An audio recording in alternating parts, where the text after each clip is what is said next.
Welcome to Unique Classes with Meghna Mahender Reddy.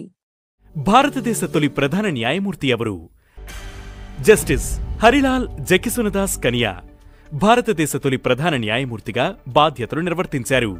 1890లో November 3న జన్మించిన HK కనియా 1915లో Bombay హైకోర్టులో బారిస్టర్గా practice మొదలుపెట్టారు. 1947లో federal court of India chief జస్టిస్గా బాధ్యతలు చేపట్టిన జస్టిస్ కనియా రాజ్యాంగం ఏర్పడ్డాక 1950లో భారత సుప్రీంకోర్టు తొలి ప్రధాన న్యాయమూర్తిగా నియమితులయ్యారు. 1951 నవంబర్ 6న ఆయన కనుమూశారు. ఇక మొదటిది, భారత అమ్ముల పొదిలోకి మరో ఐఎన్ఎస్ ఇక్షాక్. భారత రక్షణ వ్యవస్థకు మరింత బలం చేకూర్చేలా నేవీ మరో నౌకను సిద్ధం చేసింది. సర్వే వెసల్ క్లాస్కు చెందిన ఐఎన్ఎస్ ఇక్షాక్ను భారతీయ నేవీ కోచ్లోని సదరన్ నేవల్ కమాండ్లో కమిషన్ చేసింది. జిఆర్ఎస్సి సంస్థ తయారు చేసిన ఈ నౌక 80% దేశీయ సాంకేతిక పరికరాలతో తయారైంది.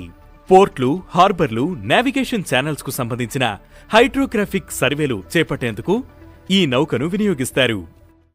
ఇక రెండవది, ఇండియా ఏఐ గవర్నెన్స్ మార్గదర్శకాలు రిలీజ్ చేసిన కేంద్రం. దేశంలోని ఏఐ అభివృద్ధి, అమలు, నియంత్రణకు సంబంధించి భారత ప్రభుత్వం లైట్ టచ్ పేరుతో మార్గదర్శకాలు రిలీజ్ చేసింది. ఇందులో 7 సూత్రాలను పేర్కొంది. ఎలక్ట్రానిక్స్ అండ్ ఇన్ఫర్మేషన్ టెక్నాలజీ మంత్రిత్వ శాఖ ఆధ్వర్యంలో ఈ మార్గదర్శకాలను రిలీజ్ చేసింది. ఇక మూడవది, ప్రాజెక్ట్ సన్ క్యాచర్ ప్రకటించిన గూగుల్. టెక్ దిగ్గజం Google project suncatcher announce చేసింది.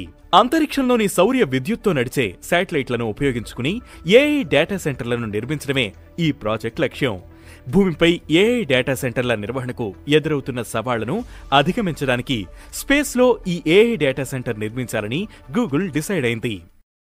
ఇక నాలుగవది, క్లీన్ ఇండస్ట్రీ పైప్లైన్లో భారత్కు 3వ స్థానం. గ్లోబల్ క్లీన్ ఇండస్ట్రీ పైప్లైన్లో భారత్కు 3వ స్థానం దక్కింది. చైనా, యుఎస్ తర్వాత స్థానంలో 65లో ఎమిషన్ ఇండస్ట్రియల్ ప్రాజెక్టులు కలిగిన దేశంగా భారత్ నిలిచింది.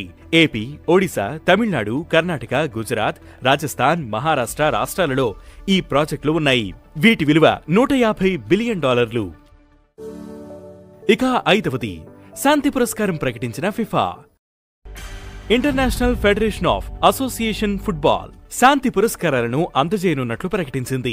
ఈ ఏడాది డిసెంబర్ 5న జరిగే 2026 వరల్డ్ కప్ డ్రా ఈవెంట్లో దీనిని లాంచ్ చేయనున్నట్లు తెలిపింది.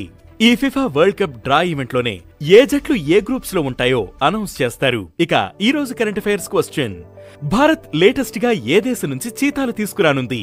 ఈ ప్రశ్నకు సమాధానం మీరే కామెంట్ చేయండి. వీడియో